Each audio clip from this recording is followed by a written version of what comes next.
Welcome to RAIN, the Real Estate Investor Growth Network with your hostess, Jen Josie. Join like-minded real estate investors and accelerate your business towards greatness. You will hear step-by-step strategies for success, interviews with real estate rock stars, and we will dig deep into past projects where we bear it all, including the good, the bad, and some just plain ugly. So get excited. Here's the bestower of badassery herself, the real Jen Josie. Listener discretion is advised. Hi, and welcome back. I'm Jen Josie, creator of RAIN, the Real Estate Investor Growth Network. Whoop, whoop. On today's episode, we have a guest that will be sharing their badassery. But before we begin, here's today's badassery bestowment, my little badass gift to you. Today's topic is the importance of working with investor-friendly realtors. Partnering with real estate agents who understand and support the needs of real estate investors can significantly benefit your investment journey. Here are 5 reasons why working with investor-friendly realtors is essential. Number 1, market expertise. Investor-friendly realtors have a deep understanding of the local real estate market, including neighborhoods with potential for high returns on investment. They can provide valuable insights on market trends, property values, and emerging opportunities, helping you make informed decisions. Number 2, access to off-market deals. Realtors who specialize in working with investors often have access to off-market properties or listings that are not widely advertised. These exclusive opportunities can give you a competitive advantage and potentially lead to more profitable investments. Number 3, negotiation skills. Investor-friendly realtors are skilled negotiators who can help you secure properties at the best possible price. They can navigate negotiations with sellers, listing agents, and other parties involved in the transaction to ensure you get favorable terms. Number 4, network of service providers. Experienced real estate agents often have a network of trusted service providers, including contractors, inspectors, appraisers, and property managers. This network can be invaluable when you need reliable professionals to assist you with your investment projects. Number 5, time and efficiency. Realtors can save you time and effort by handling various aspects of the buying or selling process. They can conduct property research, schedule showings, manage paperwork, and coordinate inspections and appraisals, allowing you to focus on your next project. So, when choosing a realtor, look for someone with a track record of working with investors and a genuine interest in helping you achieve your investment goals. Now, on to today's episode of the Real Estate Investor Growth Network podcast. We have with us Brandon Campbell, like the soup. Brandon is a top producing loan originator at Lima One Capital. Brandon joined Lima One in 2016 as an entry-level inside sales rep and moved quickly up the leaderboard. Over the years, he has consistently been one of the top 5 originators at the company. He prides himself on not only his loan volume, but also his high success rate in getting his clients across the finish line. I'm excited to pick his brain on all things having to do with financing deals. So welcome, Brandon. Hey, thanks for having me. Listen to that applause. Oh my goodness. It's not as if it's just us two. I am so happy to have you on here. I have worked with Lima One and have had amazing experiences. And I will say I stopped working with Lima One at the start of COVID because interest rates were going up a little bit here and there. And so we kind of backed off a little bit. But now I hear you guys are just rocking it. You have great rates. Your customer service is by far one of the best companies we have worked with. And shout out to my guy, Courtney Newmans, by the way. But I just am thrilled to have you on here and can't wait to promote you. And so let's get this party started. So how did you get into this whole lending thing? Well, I fell into it. I mean, it wasn't on purpose. I could promise you that. So I graduated college in 2016. And my sweetheart, now my wife of now 7 years, just proposed to her, and I had $200 in my pocket. And my buddy, who was an accountant at the time, said, "Hey man, like this little mortgage company is starting to take off. You want to do some mortgages?" I said, "Bro, I don't know anything about that." And he said, well, we'll teach you or whatever. So, long story short, they hired me. I like to say they took a chance on me. I was the first person hired for our inside sales team. And then I turns out I got a knack for it. And then I grew that team to about 25. So 25 little minions, telephone terrorists is what we called them.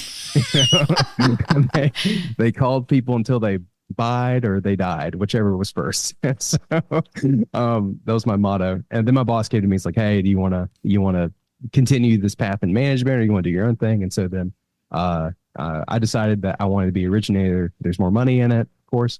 And then now I just have a little small team. So I have my dynamic duo. He's we have John Willis. He's my sales assistant, and then I have Marguerite Barr. She's my processor. So anytime someone works with me, they're working with all of us. It takes a village.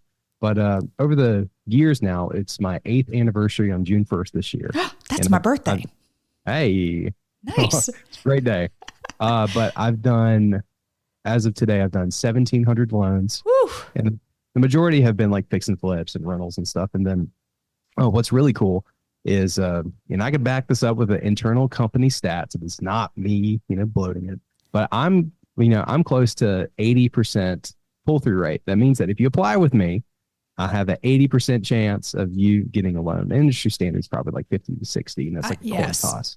I know that for a fact. Yes. So, and I also have to say, Lima One has definitely stood the test of time, because there are many, I say hard money lenders, and you're going to get ready to correct me, which I can't wait to hear about this. But most of these lenders, evolve, get bought out by other companies. And you all, since we started in 2017, have always been a strong company to work with. So I kind of started getting into it. So I do want to hear, why do you call yourself, what is private money lending? And then what does Lima One do? And why are you not a hard money lender?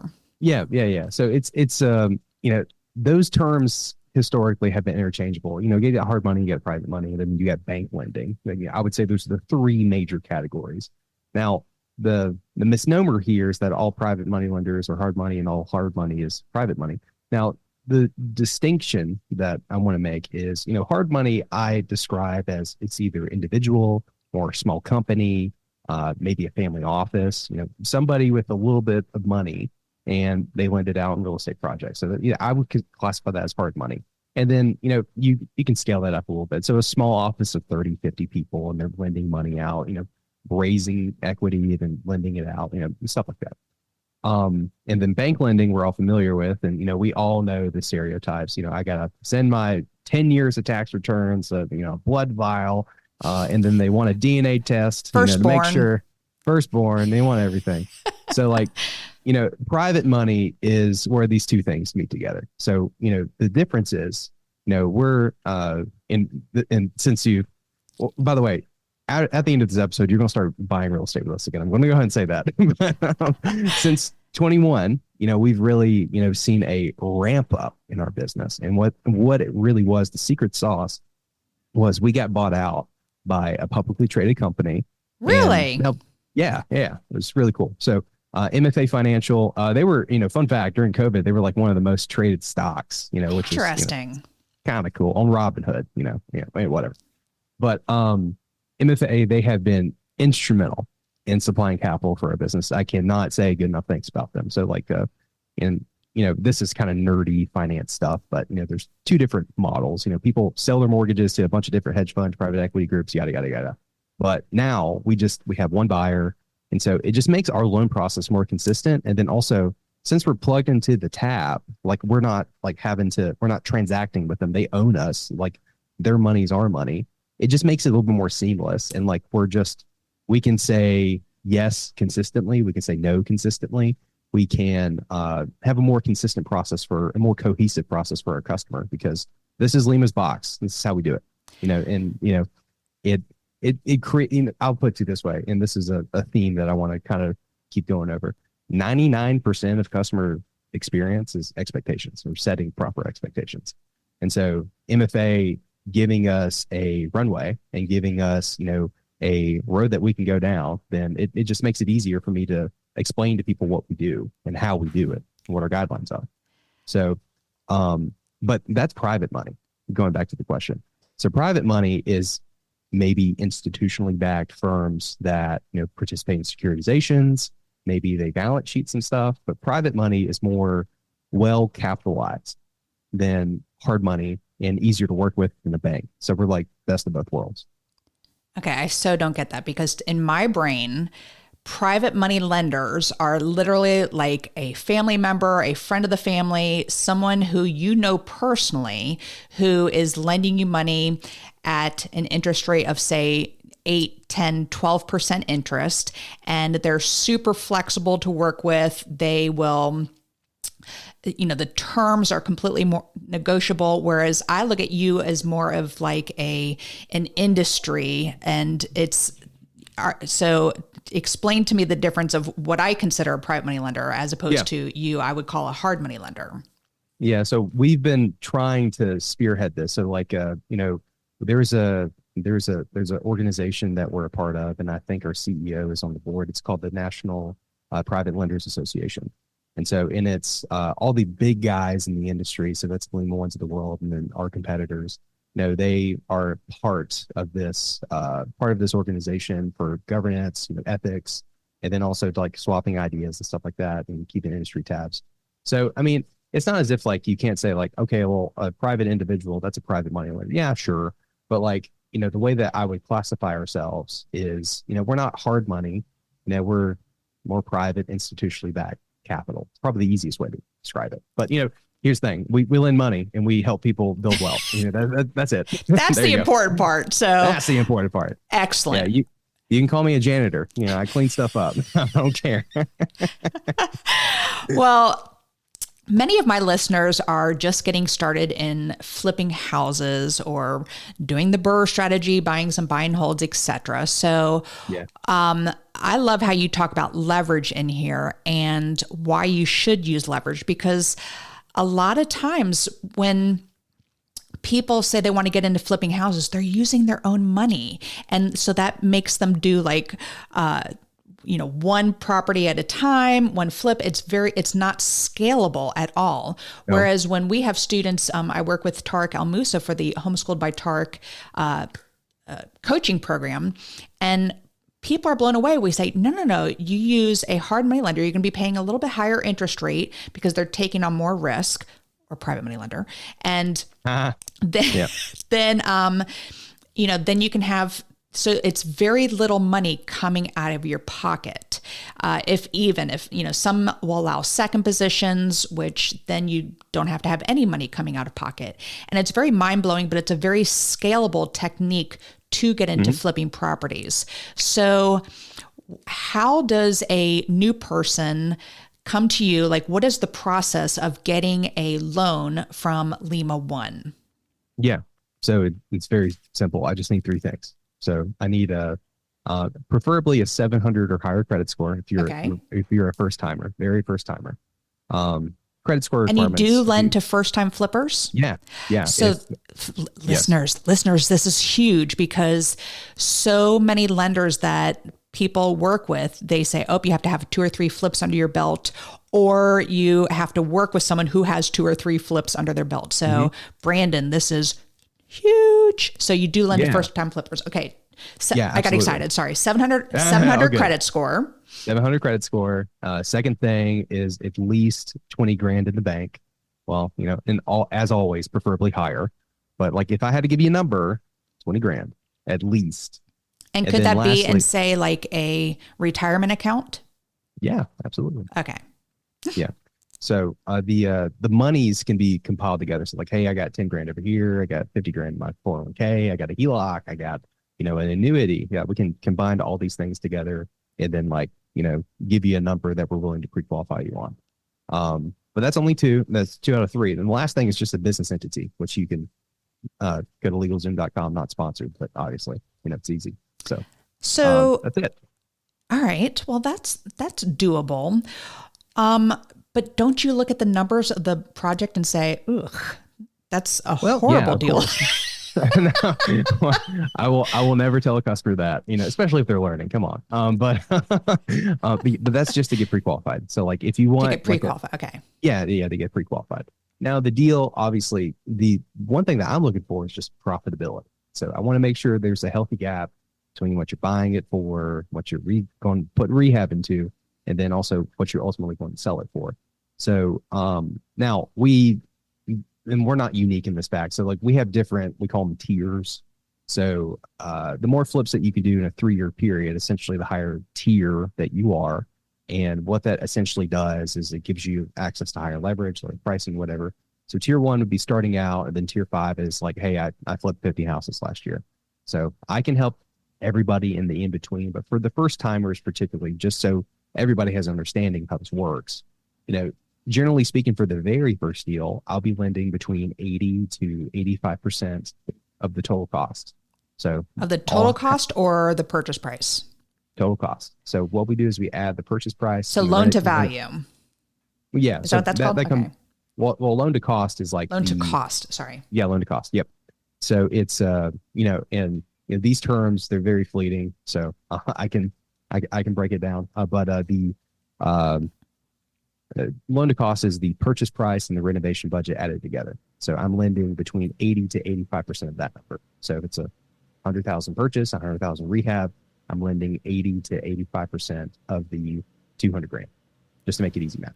Okay. So let's break this down. Yep. I have a property. The purchase price is 100,000. Rehab is 50, and so the ARV just doesn't even matter. Oh, it does matter. So, okay. So ARV is going to be the second half. ARV will be 250. 250. Yeah. Great deal, by the way. Thank you. I just made that one up. Yeah. So, just for easy math's sake, 100 grand plus another 50 grand. Now, best case for a first timer, we're lending 85%. So that comes out to a loan amount of 127.5. And so the rest would be the required equity into the deal. And my next question, where I'm going, would you allow a second position on that type of loan? That is a good question. So generally, we don't allow for second positions unless you have experience using second positions. So it's like you got to get into the club. To get in the club, you already have to be in the club, sort of thing. Now, I have done deals with second positions. I generally would want you to partner instead of doing a second position. We can make that worthwhile for the other guy. Of course. I hate partnering. You ain't I get it. I mean, I don't want to share my profits. I actually teach my students not to partner because there are horror stories of partnerships out there if they're not done properly. Yes. So anyway. Well, yes. And I have my own personal horror stories. There was a builder group that I work with. I can't use their names, but let's just say like it was like Smith Jones Builders. And then I got a call from both of them individually and said, okay, I'm with Smith Builders. I'm from Jones Builders. So did Smith Jones break up? Like yes. Yeah. So yeah, it was awful. Yikes. But I still do business with both those guys. So it's like, I get double the volume now since it's 2 groups instead of 1. It's kind of nice. So what about, I'm sorry, I'm stuck on the second position part here. It's all good. What about if it was like recorded the day after? Because that is a trend that I have seen some hard money lenders, not necessarily private money lenders, but they just want it recorded on the deed of trust the following day so that there's, a 24-hour difference in there. Yeah, I get that. So I generally, if I had to tell your audience in straight face something, like I would prefer not to do that. Okay, sure, but, absolutely. I'm not trying to do a gotcha here. I'm just no, it's no gotcha. Yeah, I would prefer not to, but like in some cases we can. So like I'm willing to look at it. Of course, I would just have to go ask like the right people. But generally speaking, like if someone's asking me, I'm going to do a second position. I was like, I prefer not. But if it's a must, then yes, our underwriting team can review it and stuff like that. So. And that's kind of another benefit of what I was talking about earlier. So like we have a defined box, right? But at the same time, since it's our own money, we can be nimble. So the situation I'm describing about the situation that I allowed a second lender for that guy, he did like 20 transactions with me and all were successful. He did it previously. He showed me other projects where he did it. And so like, I'm telling you, the underwriting guidelines, we won't do it. But for this guy, we did do it because the track record was there. He had a great history with Lima. So it was just a no-brainer. Okay. So, we're able to be nimble in cases like that since, again, we're lending our own money. Well, I like that answer. That was very good, Brandon. Thank you for that. Thanks. What are some common misconceptions and pitfalls in the loan process? This is so loaded, this question. Oh, I love it. And, it was really funny. It's like, I wanted you to ask it to me. I was like, ooh, I can't believe he put that in there. I'm totally asking that question. Most common misconceptions that you can't start or like you can't try. So, or that the loan process is there to not benefit the customer. So, going back to, you made a comment at the beginning of our talk about, why should somebody use leverage? Well, think about it from a risk perspective. You have somebody else that's not married to your deal, that doesn't have the rose-colored glasses on, that's looking at your deal objectively and picking it apart, and they're telling you if it's a good deal or not.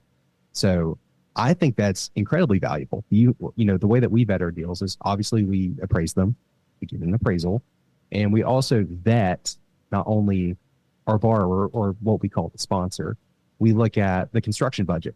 So Lima has an in-house team headed up by a GC. Like we have a GC that works for Lima One. He trains his team to look at budgets and makes a determination if that budget is there enough to fix the house. And now I want to tack onto this though, really quick, Brandon, because this is really, really important to the listeners. If you are going to lender after lender and they're saying this, I can't get the numbers to work. I can't get the numbers to work. Listen to them. Okay. Do not force a deal. I like how you said rose-colored glasses, because you cannot force it. And you all are experts. You do this day in and day out. You have 1,700 underneath your belt. You are the expert. And if you are telling the person this is not going to work, we can't get the numbers to work, do not force yourself, because then you're going to get yourself into even deeper trouble. Brandon, thank you so much for saying that. And I cut you off, so keep going. No, well said. The second thing. Yeah. So like our job is to make sure that your project is successful. So ultimately, the only way I get paid is when we lend money. So another common misconception is like, oh, this lender is giving me a hard time about this deal. Well, no, I'm not getting paid until your loan gets funded. No one's making any money off an appraisal, nothing. Interesting. Very good. Yeah. So our job is to make sure not only you're qualified to do the work, qualified to do the project, that your project is a good deal, that, we want to make sure you're profitable so you can pay us back. So I want to give you the loan and I ultimately want to get paid back. So, and the last thing is, this is funny. I get this a lot. Why do you pick the worst appraisers? Like you find like the worst appraisers. True. Yes. I know. I felt it. The moment I said it, there's something innate in you. Like, yes. So like, What crack are they smoking to come up with that number? I'm sorry, keep going. I can tell you this. I have never met a real estate investor that was friends with an appraiser. And, rightfully so. They shouldn't be friends, conflict of interest, whatever. But like I'll put it this way. So the appraiser is looking at from how they vet a property is they look at what other houses have sold for, not what you can sell it for. There's a difference. Huge. What other houses have sold for, not what you can sell it for. Not if you take house and pictures on a sunny day and the yard is trimmed and then you bake cookies 20 minutes before people come in so it feels homey.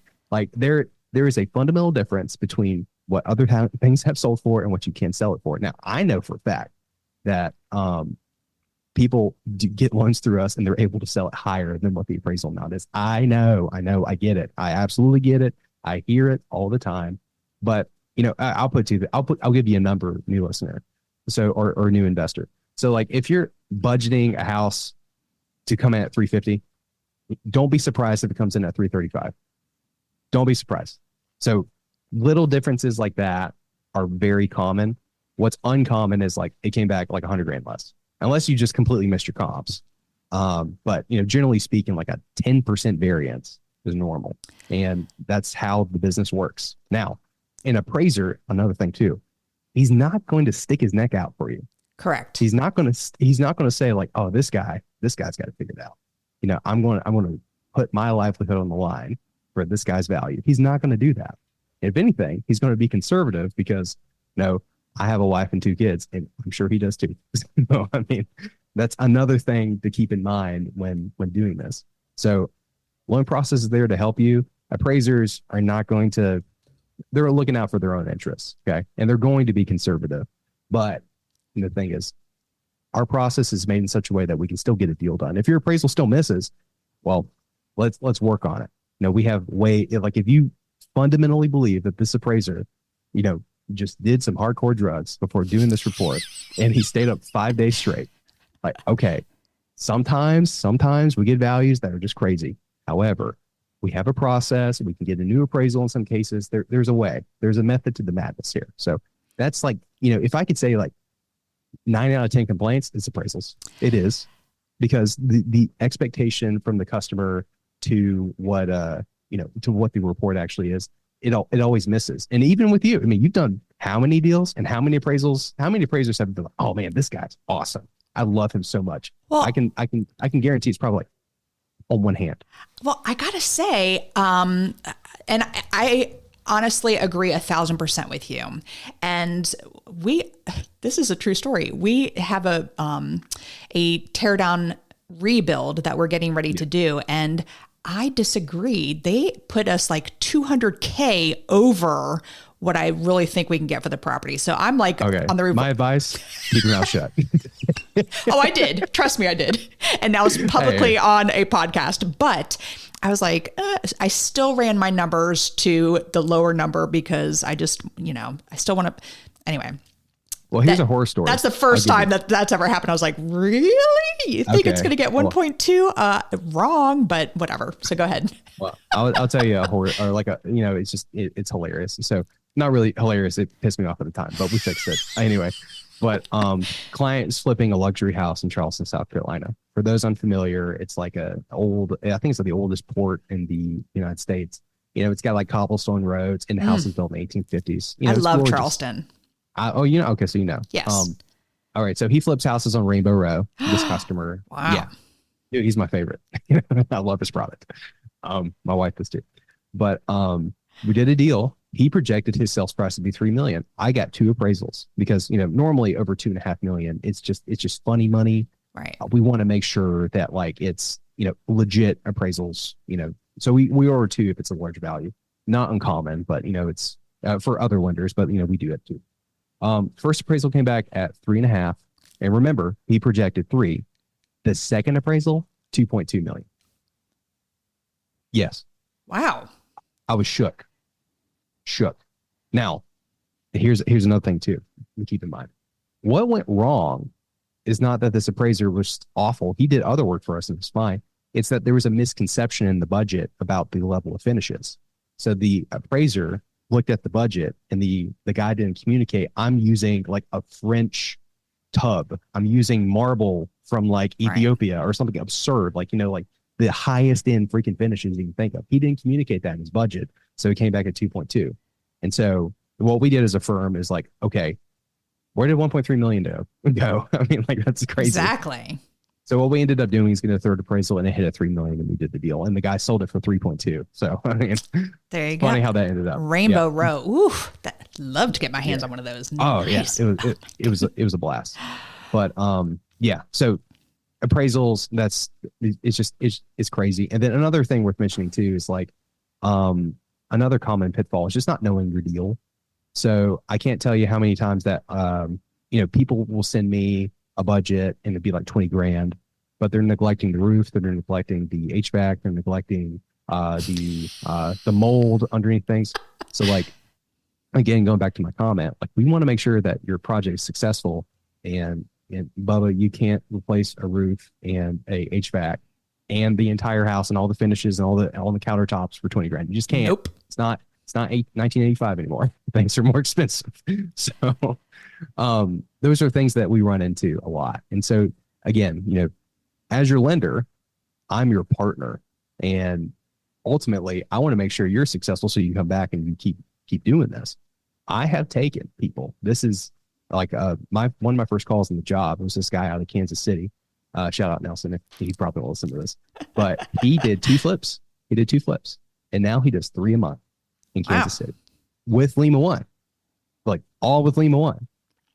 So we can help people quit their day jobs. We can help people build a level of wealth, a generational wealth that they just haven't seen before. And you can do it in real estate, and you need a good partner. And guess what? I'm a good partner. 1,700 reasons why. And I like your 80%, getting them to the finish line. I love that. So that's right. While the deal is going on, there are many things. This is not one of your questions. I was jotting this down as you're talking. Things happen. Like I can remember during COVID, it took us 5 months to get windows. And so that held up our framing inspection because you have to have windows in place. Yes. So how flexible are you in situations like this? Or, because things, the interest rates are rising. Actually, they're coming down a little bit, but they're much higher than they've been in, I guess, 30 years. And, so things are slowing down a little bit. We aren't having this craziness that we had during COVID of, $100K over asking, just ridiculous prices and selling quickly. So how flexible are you to work with the investor? Yeah. So all within reason and with common sense. So now a situation like windows, like we can't help that. You can't help it. We can't help it. So as your partner, we would work on a loan extension. If you needed way more time, then we would work on getting a new loan. So like these are things that we would talk to you about. Good. And then also worth mentioning too, what's more common is like, hey, like, you didn't see it. I didn't see it. There's termite damage and I got to replace the subfloor, or something like that. I ripped up the floor. This thing is toasted. We got to fix it.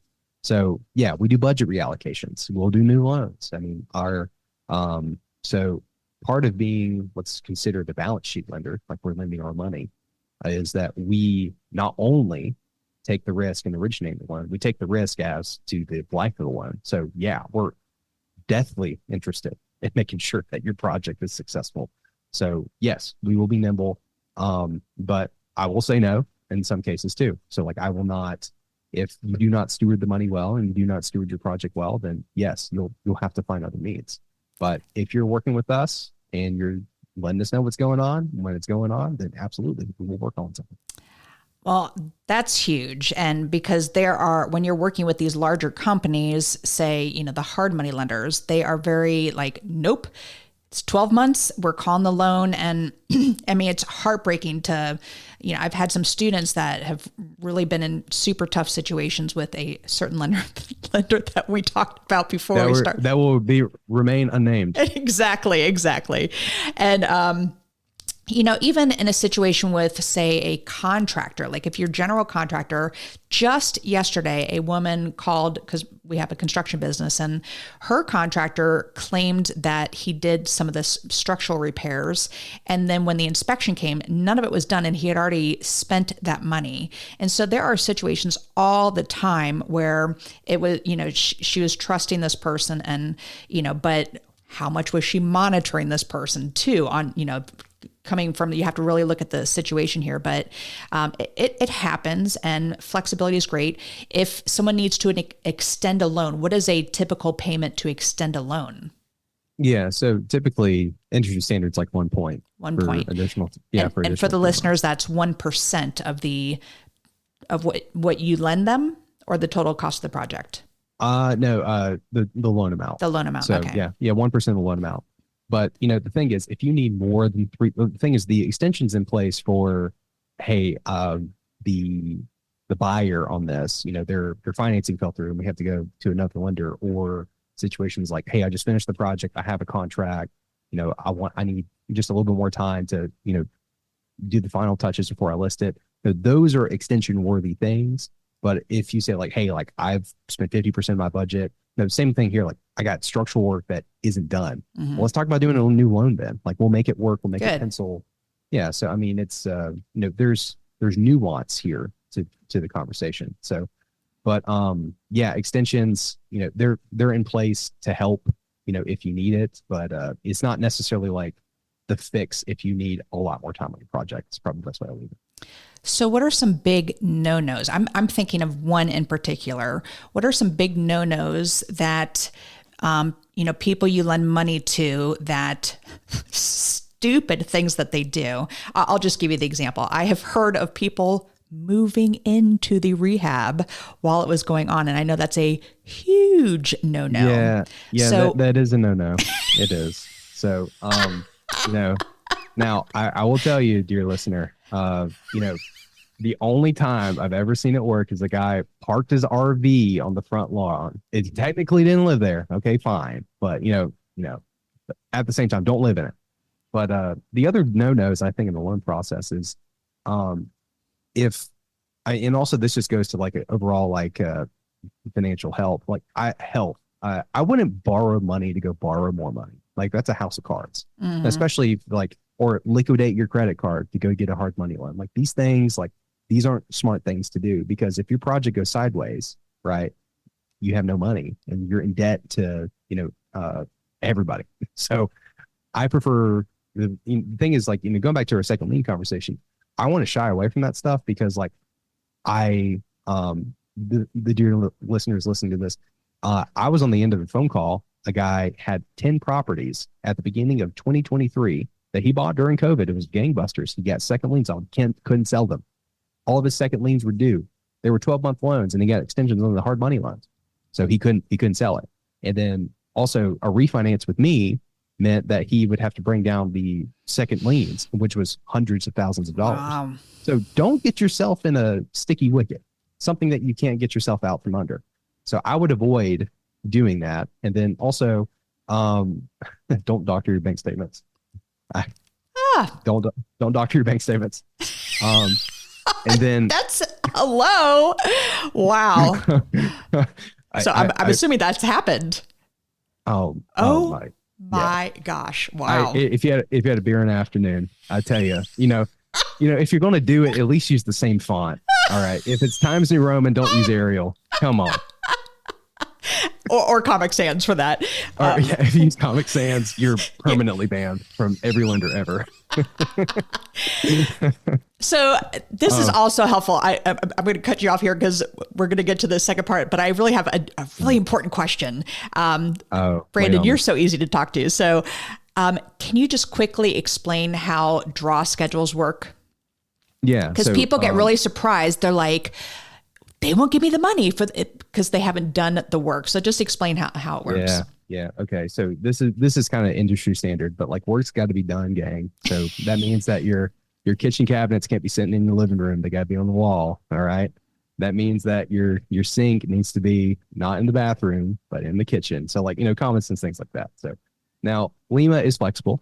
Okay. So like I understand and we understand that, for example, if you have an HVAC unit and you have like an outdoor condenser and you have an upstairs furnace, all right, if the condenser is in and the furnace isn't in, but the HVAC guy told you that, everything's done, and then you request the draw for the full HVAC fund, we'll look at it and we won't say, you don't get your money. No, we'll just give you the money for the condenser instead. Okay. So like there's some common sense measures here. And then also another thing great about working with Lima it is that we are in-house, like everything, like servicing, construction management. So where I sit, I'm at home today, but in the office, like I'm one block away in an elevator ride to go talk to the person that's servicing your loan. And that's incredibly valuable. Yes. So, instead of calling 1-800, service my loan, you can talk to a person. You can talk to me. And if they don't answer, then I'll just walk over there and hand them the phone. That's an easy fix. So anyway, love that. Yeah, but okay. So for the listeners, when you get, for this, what we were talking about, it was $100,000 purchase price, $50K for rehab budget. You're lending $127,500. You hold back what is held back there? The whole 50 or what is it? Yeah, I hold back 100% of the budget. So like, of the rehab budget. Yes. So for all intents and purposes, when you come down with your down payment, it really and truly, those monies are going towards the purchase of your house. But 100% of the construction escrow sits at Lima HQ. And then you have to do the work. You have to pay your contractors because they like to be paid on time when the work is done. And then you do a draw schedule. So, or a draw. And a draw typically costs what, about $200 for the... That's right. Okay. Yep. And then you send someone out to do it, to actually appraise that the work was done. We call them an appraiser. Inspector. An inspector. Yeah. And just to make sure that that condenser was actually put in, and then they will release the funds to you. So you want to do, because it costs $200 each time, you want to kind of, group some stuff together so you're not doing them. Is there a limit on how many draws you can do? There's not. So you can have as many or as few as you would like. Okay. So that's important. And then also some banks and some lenders have a percentage requirement. So 25% of the work's got to be done. We don't have that.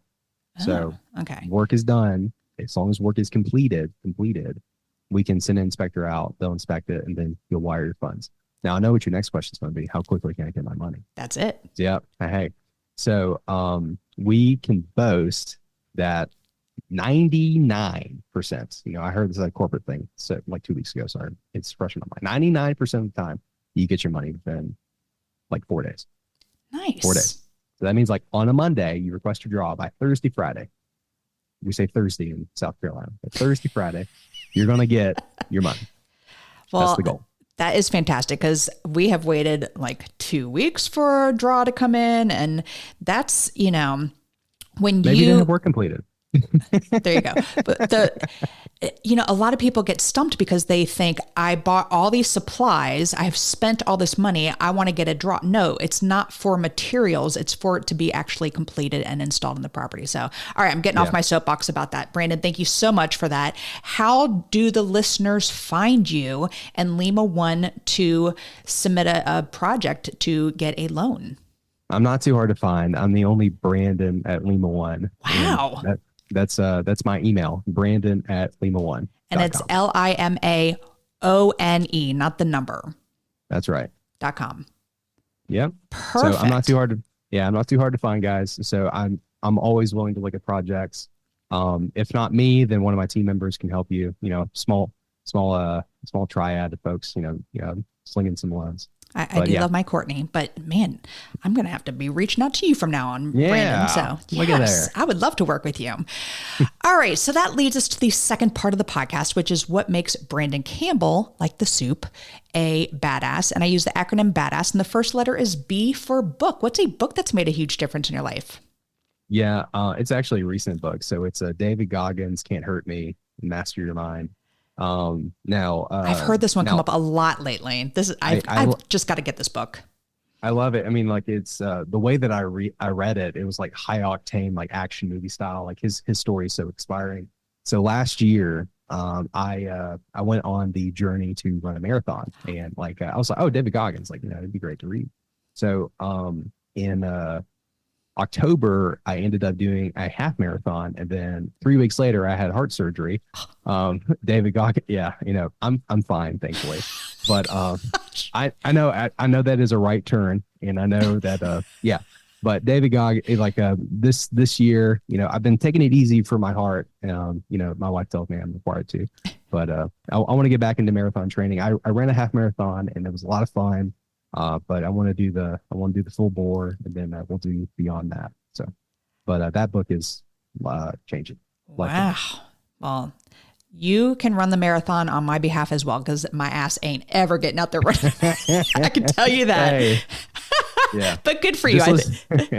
Good for you. All right. The first A in BADASS is for advice. You gave us some great advice about loans. I want to hear, what's the best piece of advice you've ever received? Yeah, so it's from my dad. It's very simple. The motto is don't quit. Just don't quit. Yep. Now the one thing about me is that I've only worked 2 jobs in my life. So I worked at a supermarket for 7 years. Which one? I don't know if you've ever heard of it. It's called Bilo. It's not even around anymore. Wow. Bilo. Yeah. I was the front end guy that sold cigarettes and was the bookkeeper. But I did that for 7 years, and then I came to Lima, and that's my resume. That's it. Oh my goodness. Don't quit. I think that's fantastic. Don't quit. Wow. Thanks, Dad. All right. The D in BADASS is for drive. What drives you to be successful? I want to create a life for my family that I did not have. So my wife, I am hell-bent on having her stay at home and homeschool my littles. And I have a 4-year-old and I have an 18-month-old now. So they keep me busy. Aww. So yeah, I know. What motivates me is being the best husband and father and provider that I can possibly be. And tell me the cities again or towns where that you're, okay. Is it that she's from or that you're from? Or? All right. So, So my wife is from Dacusville, South Carolina. And if you've never heard of it, it's next to a town called Pumpkin Town. And if you've never heard of that, it's next to a place called Pickens.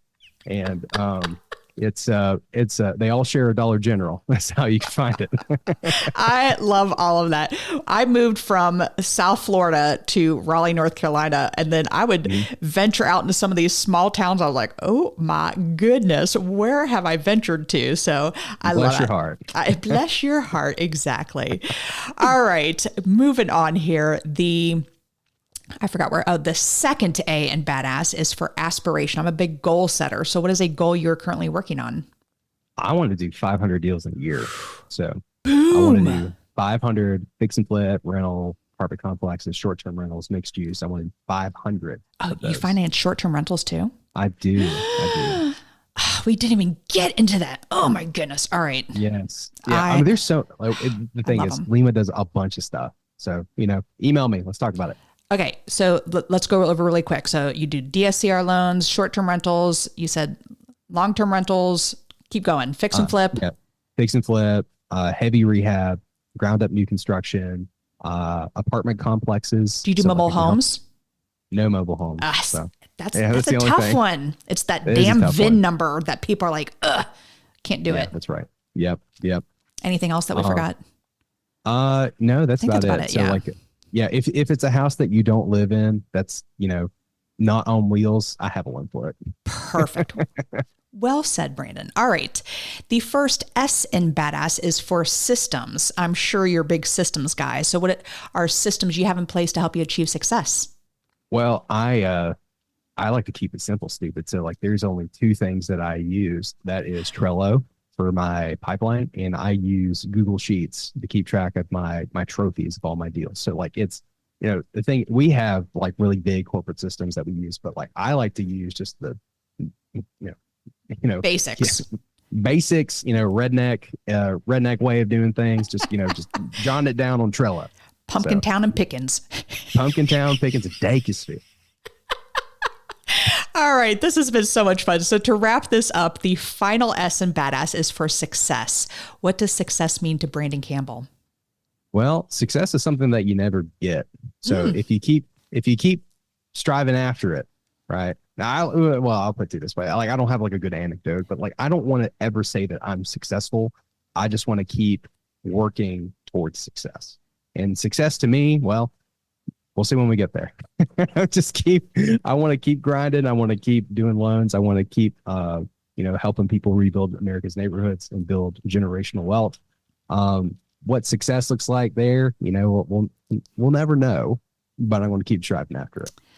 Well, Brandon, this has been an absolute pleasure having you on the show today. I am very much looking forward to throwing a couple deals in your direction in the near future, if I can find them. Gosh, it's been tough these days. But thank you so very much for being on the show today. And one more time, how did the listeners find you? Brandon at limaone.com. Perfect. Easy. Well, thank you so very much for being on the show today, Brandon. It was a pleasure meeting you. Yeah, likewise. Thanks for having me. Absolutely. And that is all. Thank you for listening, and we will catch you on the next episode. Now go out there and share your badassery. And don't forget, make it a great day. Take care. Bye-bye. Whoop, whoop. Thank you for listening to RAIN, the Real Estate Investor Growth Network. Be sure to subscribe on your favorite podcasting platform so you never miss an episode. If you need more badassery, you can follow Jen Josie by visiting therealjenjosie.com or become a member of RAIN by registering on rainmastermind.com.